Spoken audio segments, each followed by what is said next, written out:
Never go out in the fog. There's something inside of it. Weather says drive carefully due to poor visibility. Around here, we never go out in the fog. It's a small town. We're close people. Stick together. We have our stories. This one, I swear, is true. About 30 years ago, it's toward the end of summer. Everything's normal. Kids playing, farmers farming at the ungodly crack of dawn. Usual, everyday small stuff. We had a new family coming to town. Quiet folks when they first got here. Still had to adjust to a new place. Sure enough, after a few weeks, they warmed up good like they was always part of the town. About a month after they moved in, before fall crept up, the nights started getting cold. Unusually cold.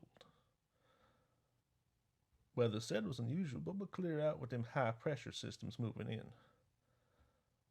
But it never did. Seemed them systems never got close enough to push that fog out. But only happened late at night though, when the lights were out and everybody's sleeping. That's when the fog would creep in. One night the fog went from unusual to goddamn supernatural. It was late. Me and a few fellas were up drinking at the bar, reminiscing about old times, childhood fights, and pranks. During our hooting and hollering, the power went out. We was all too drunk to not know to mess with electrical stuff. This run down pub ran on a generator half the time. Bartender said, "Sit right there, boys. I'll get it back up in no time." We was all boozed up. Too much to notice it getting cold.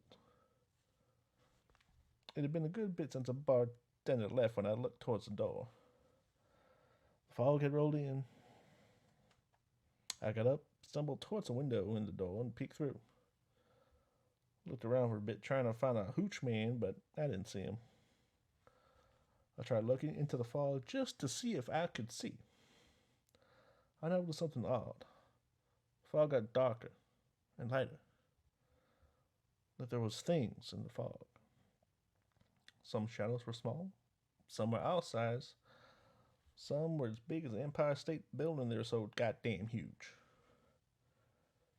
But they all faded from dark to light, over and over. Out the corner of my eye, I caught some movement. It was a bartender. I thought he couldn't fix the damn thing. I was coming back. As I got a better look, he seemed strange. He seemed to be fading. And he was floating, not walking. I was just about to scream at him when he turned back, looked me dead in the eye, and put his finger to his lips. He then blended with the fog. I stumbled backward, falling over everything and making a big ass noise. The flow of the fog stopped and reversed. The door to the bar blew open and I ran from it. My buddies were too busy laughing at me to react in time. By the time they looked at the door, they were being held by the neck by two big arms, with long fingers wrapping around them, like dolls. From the fog, I saw a big ass hand pop out. The hand seemed to beckon their souls into its palm. They were cast to either side by whatever was holding them. Just then, I saw from the bar ceiling glowing eyes. I got my drunk ass moving the best I could, stumbling over every damn thing in the bar as the myth just collided toward me. I saw the boss walk in the fridge and ran towards it, hoping for safety. As I was closing the door, I got cut. A big one. From whatever the fuck was in that cloud.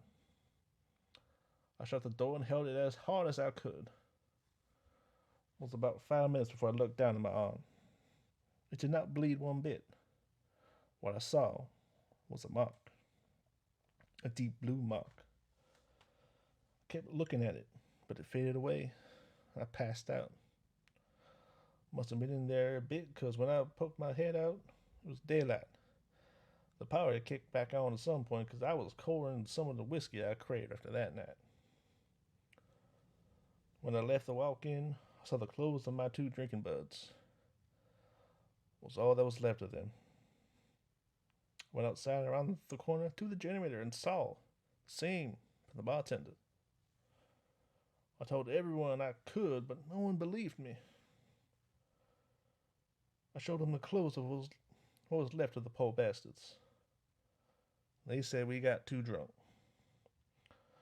Then they went to the bartender's house to have his wife questions. The screen door was open. They searched the house to find the same situation with his wife in bed. Clothes situation like she had been wearing them. No signs of packing up. They stopped teasing me then. I reckon whatever was in that fog got her too. Went right in through her screen door. Every night that fog's been coming in ever since. Maybe they're out to get me. But every night when they start coming, that mark turns up again and birds cold like hell froze over. I signal the bell in the center of town and we get our asses inside. Shut everything. Whatever's in that fog is not friendly, and it ain't going away anytime soon.